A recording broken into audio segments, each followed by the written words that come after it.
So okay mga paps, musta pala? Ngayong araw pala, meron lang akong konting i-share na tips sa inyo kung paano ang proseso sa pag-transfer ng ownership sa inyong sasakyan, okay?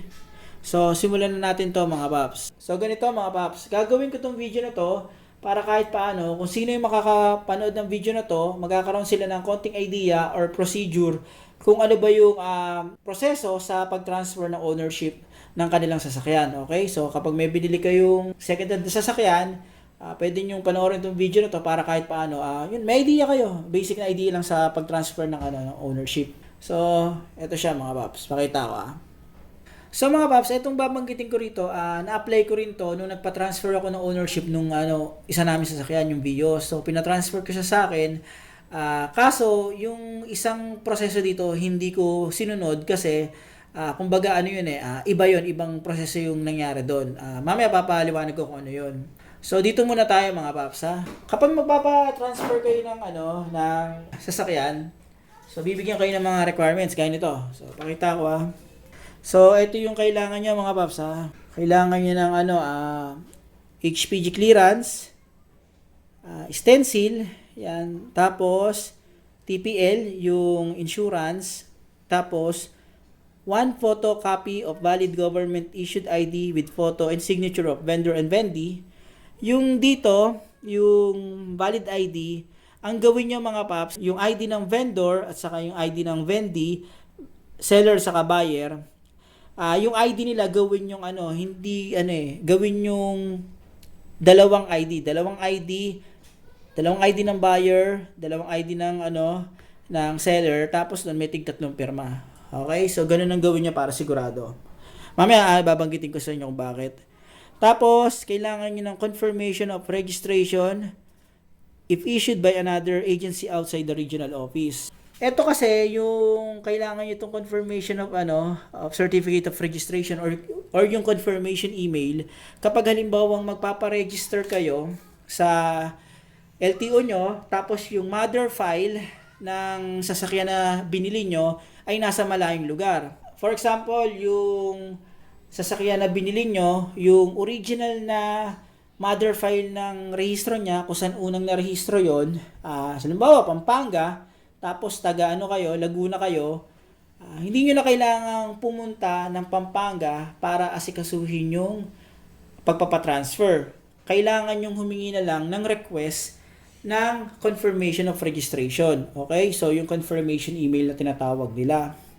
Sa case ng Vios ko, nung nagpa-transfer ako, hindi ko na sinunod to, yung confirmation email. Kasi ang ginawa ko, nagpa-transfer na mismo ko dun sa mother file ng Vios, kung saan unang narehistro yung Vios. Nagpunta mismo ako dun sa office na yon, sa LTO office na yon, at dun ako nagpa-transfer ng ownership. So, hindi na ako nag-request ng confirmation of certificate of registration, yung confirmation email. So, yun yung hindi ko ginawa dati. Tapos noon, ang susunod natin dito ay original certificate of registration, yan, original na CR, at saka original na deed of sale. Okay? So, HPG, stencil, TPL, photocopy ng valid ID ng vendor at saka vendee na may mga pirma, confirmation of certificate of registration kung yung mother file ng nabili mo sa sasakyan ay malayo. So, kung hindi mo napupuntahan, kailangan mo niyan. Tapos, original ng CR at saka original ng deed of sale. Okay? So, yun yung kailangan. So, ganito mga paps. So, eto, andito yung listahan ng transfer of ownership, yung mga documents na kailangan nyo, tapos meron pang isang set ng papel dito. Okay? So, ito naman, ang kailangan naman dito ay request for confirmation of vehicle registration. Okay? So, papaliwanag ko to mga paps Sa listahan na kasi to, kita ko So, sa listahan na to mga paps, ang gawin yung diskarte pag magpapatransfer kayo, unahin nyo muna lahat yan, pero ihuling yung HPG. Okay, so bakit ko nasabing ihuling yung HPG? Kasi yung ibang documents dyan, kakailanganin nyo sa HPG. At least kahit paano, na kumpleto nyo na yung mga documents na to, para pagpunta nyo ng HPG, kukuha na kayo ng clearance. Lahat ng documents na nakumpleto nyo rito, magagamit nyo rin sa pagkuha ng clearance ng HPG. Okay? So, kumpletuhin nyo muna itong mga paps. Yan ang diskarte. So, ito gagawin nyo Yung syempre, original na deed of sale. Ito siya. Ito yung sample na deed of sale ko. So, yung deed of sale, yan. Ito kasi, kinlose deed ko. Kaya, yan, legit yan mga paps. Okay? So, yung deed of sale, original original. Ito kasi photocopy na lang. Yung original kasi, sinubmit ko na yun. So, original na deed of sale. Siguraduhin nyo meron kayo nyan. Tapos nun, yung original na certificate of registration. Yan, original Tapos, yung confirmation of registration, yan, confirmation of certificate of registration, kunin nyo rin yan. So, eto kasi yung medyo problema dito sa pagpapatransfer. Hindi kayo halos makakakilos pagpapatransfer hanggat kulang kayo nito. Ito yung confirmation email or confirmation of certificate of registration. So, ito siya. Okay? So, ganito mangyayari dyan mga paps para may idea kayo. So, kapag magre-request kayo ng transfer of ownership, bukod sa documents na to, kailangan nyo rin mag-request ng certificate of registration dun sa original na pinagrehistro ng sasakyan. So, ito siya. So, ang gagawin nyo, kapag magre-request kayo nun, kailangan nyo kumuha ng ganito. So, ito, tatabi ko muna to, mangyayari dito. Ito mangyayari niyan. So, bibigyan din kayo nito, kukumpletuhin nyo yung kailangan dito para makapag-request kayo nito. So, ito yung kailangan nyo mga paps para makapag-request kayo. Kailangan nyo ipa-stencil yung sasakyan nyo. So, gagawin nyo, napa-stencil nyo siya sa LTO. So, pag napa-stencil siya, i-attach itong itong slip na to. Tapos, i-attach din dito yung deed of sale at saka yung ORCR. Pati yung ID ng vendor sa vendee. So, ganun ang ginagawa nila mga paps. Ina-attach na rin nila. So, ayan siya.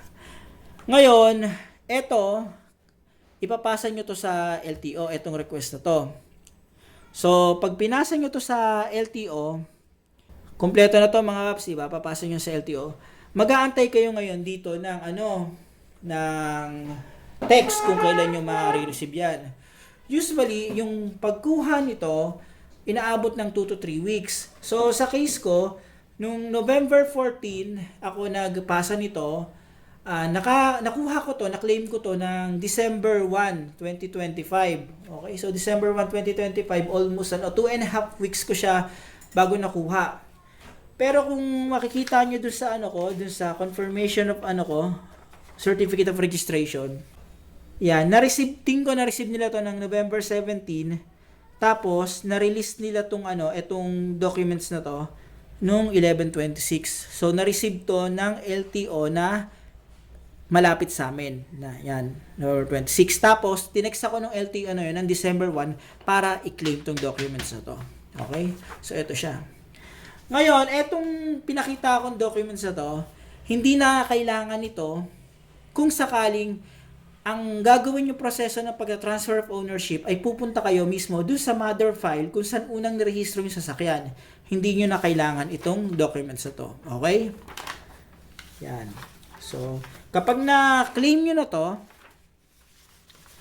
okay na to, di ba? Yan. Baliwala na to kasi nakuha nyo na yung ganito. Meron na rin kayong photocopy ng ng ID nyo. Yung photocopy ng ID nyo mga paps, papaalala ko lang, gawin yung dalawang valid government ID ng vendor at saka ng vendee. Okay? Tapos 3 pirma. Kasi yung sa HPG, medyo mahigpit sila eh. Tapos kino-confirm talaga nila kung nakokontak mo ba to? Ganun ang tanong sa akin eh. Yan. So ito, yung yung ID ng vendor at vendee. Tapos, pag na-kumpleto nyo na lahat yan, yung mga, sa inyo, deed of sale, meron na kayo niya. Siyempre, meron din kayong CR, okay na yan. Meron din kayong meron na rin kayong confirmation, okay na rin. May photocopy na rin kayo. Meron na rin kayong yung stencil. Dito kasi yan sa request ng ano eh. Dito sa request yan. Okay, so lagay lang natin yan dyan sa kabilang side. So pag kumpleto nyo na yan, kumuha na rin kayo ng TPL. Okay? So ito siya. So yung TPL, ito, hindi, sample TPL ko lang to. Pag kumuha kayo nito, ito yung pinaka-duplicate copy, ito yung naka-plastic. May kasama yan na isang naka-print out, yung original copy niyan. Yun yung ipapasa nyo sa LTO. Ito lang yung may iwan sa inyo. Okay? So, kumuha na rin kayo ng TPL. Yung TPL, pag kumuha kayo, ang gagawin nyo, mga paps, ipapangalan nyo na yun, sasabihin nyo, ipapangalan nyo na yun sa inyo. Kayo na yun yung owner. Okay? So, ipapangalan nyo na yan dyan. So, ayan siya. Okay? All goods na yan. So, kapag kumpleto na itong mga documents na ito, mga paps, ang kulang na lang natin ay ito. Ito, importante to. Yung HPG. Kapag okay na yung mga documents nyo, pupunta na kayo sa LTO na mayroong HPG headquarters. So, pagkapunta nyo ron, sasabihin nyo na kailangan nyo ng HPG clearance kasi magpapatransfer kayo ng ownership. So, kapag nagpunta kayo ron, ang gagawin sa inyo, bayarin kayo, bibigyan kayo ng payment slip, papabayarin kayo sa land bank, yan. So, bibigyan kayo ng ganito siya, kulay green siya eh, parang carbon copy, ganun. Tapos nun, pupunta kayo sa land bank, babayaran nyo yung 650, okay? So, pagka bayad nyo nun, meron silang isasamang gantong kopya, ganito, yan. Okay, tapos meron nga yan, SBR, yan. May nakalagay na rito, yung parang OR number, is special bank receipt number, yan. So, kapag nabayaran nyo na ito sa land bank ng 650, pupunta na kayo o babalik na kayo dun sa HPG. Okay? So, pagkabalik nyo sa HPG, ang susunod na gagawin nila, mga paps, papapirmahin na kayo or papafill upin na kayo ng HPG application form. Okay? Yung application form, hindi ko mapapakita sa inyo kasi syempre, pinasa ko na yon. So, mangyari doon, mag-fill up kayo ng details, name, yung sasakyan, sino owner, sino yung bagong owner, yung typical, nakalagay naman yung check doon eh. Pero, kaya ako sinabing inuna muna to, itong payment, may part kasi sa HPG application form na kailangan yung ilagay yung SBR, yung bank receipt number. So, kapag na yan, napilapan nyo na, nalagay nyo na lahat ng details, ipapasa nyo na ngayon yan dun sa magmamacro etching at stencil. Pagpasa nyo nun, yung application form, kasama nitong payment slip, sa magmamacro etching at saka stencil, mag-aantay kayo. Hindi ko sigurado kung ilan sa inyo, pero sa akin nag-antay ako ng mga siguro nag-antay ako ng mga 1 oras, 2 oras. Parang ganun katagal ako nag-antay. So, ang nangyari, sila, macro etch saka stencil. So, pagkatapos macro etching at saka stencil yung sasakyan, mag-aantay kayo ng mga ilang minuto. Hindi ko alam kung ilang minuto sa inyo, pero sa akin, nagkantay ako halos 1 oras, ganun. Tatawagin ka nung nagpa-stencil, kasama yung HPG personnel, magpipicture kayo, kasama yung sasakyan, yung nag-stencil, saka yung ikaw, yung bago may-ari. So, magpipicture kayo. Ganun ang mangyayari doon, mga paps. Pagkatapos mag-picture nun, syempre, releasing na. Ngayon sa releasing mga paps, yung una ako nagpa-transfer, ang releasing ko lang noon, halos oras lang 2 oras lang. Pero ngayon, inabot ako ng kinabukasan na. So, pinabalik ako ng 11 para maklaim ko yung HPG clearance ko. So, ito yung HPG clearance na binigay sa akin. Yan, pakita ko Yan siya. So, kalakip nung HPG clearance ay yung macro etching certificate. So, ito siya. Photocopy na lang ito yung original na pasa ko na. So, may HPG clearance ka na, saka may macro etching certificate ka na. Okay? So, wag mo rin kalimutan mga paps, isama to sa documentation. Yung nito, yung SBR, yung official receipt, yan. Kinukuha rin sa LTO yan mga paps eh. So, HPG clearance, saka yung macro etching, saka yung receipt, yan. Yung pinagbayaran nyo mga apps, yung ganito siya, ganito itsura niya. Okay? So, meron ka na yan. Sunod, ano pa kailangan mo? Kailangan mo ng stencil. Okay, so may stencil ka na. So, stencil ito. May stencil ka na. Yan, stencil mo. All goods na yan, di ba? Ngayon, ang susunod naman, ito yung TPL. Okay. So, meron ka na rin TPL. Yan. Yan, may TPL ka na. Yung TPL na sinabi ko, yung original copy, meron ka na yan. Okay na? Ano pa susunod? Yung photocopy ng ID mo. So, ulitin ko dalawang ID ng vendor, saka dalawang ID ng vendee, tig 3 pirma. Okay? So, ito, pinakita ko lang sa inyo, pero yung sinubmit ko sa kanila, dalawang ID mga paps. Tapos, ano pa ba? Kailangan mo ng kopya ng confirmation of registration, confirmation of certificate of registration. Ito, meron ka na rin. Okay? Ano ba kailangan yan? Meron ka na, syempre, meron kang original na CR. So, ayan siya. Ano ba? Yan na. Yung original na deed of sale. Kailangan original. So, meron ka na. Okay? So, kompleto na lahat yung documents mo para ma-transfer yung ownership ng sasakyan sa'yo. So, ganito mga paps. Ang gusto ko kasing mangyari talaga, hindi lang transfer of ownership. Ang gusto ko rin ay registration renewal yung sasakyan ko. So, pina-transfer of ownership ko yan at the same time, i-renew ko na rin. Okay? So, all goods na ako sa pag-transfer of ownership. Diba? All goods na yan. Ang kailangan ko na lang ay yung registration renewal. So, since meron na akong TPL, yan, kumpleto naman ako ng documents, wala namang issue, ang kulang ko na lang dito mga paps ay ang PMVIC or yung emission testing. Okay?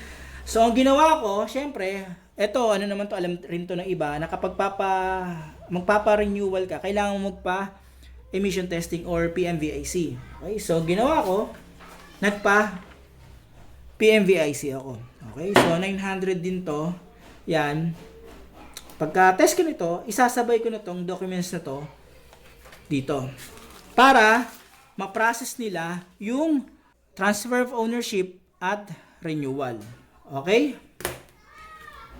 So mga paps, para may idea kayo kung magkano yung nagastos ko, sabihin ko sa inyo yung mga nagastos ko dun sa mga documents na may binayaran ako. Okay? So ito yung sa HPG, 650. Meron ako dyan binayaran. Ngayon, yung macro, etching, at saka stencil ng HPG, nagbigay na lang ako dun sa nag-stencil, 100 pesos. Ngayon, yung dito naman, yung kumukuha pa lang ako ng request para sa confirmation of certificate of registration, ito, yung stencil lang sa LTO, nagbigay lang ako ng 100 pesos lang, stencil lang naman Okay? So, 650 sa HPG, stencil at etching ng HPG 100, tapos stencil nito 100.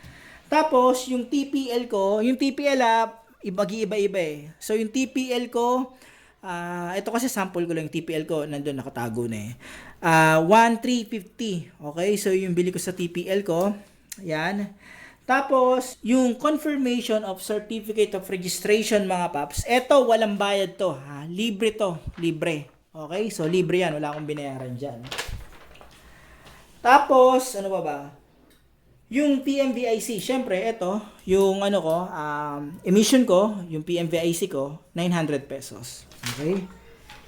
Tapos, yung yung registration renewal ko, around 2,500. So, ang nagastos ko lahat-lahat, around 5,600. So, 650 sa HPG clearance, 100 sa stencil, 100 sa stencil sa etching, 1,350 sa TPL, tapos, sa PMVIC, 900.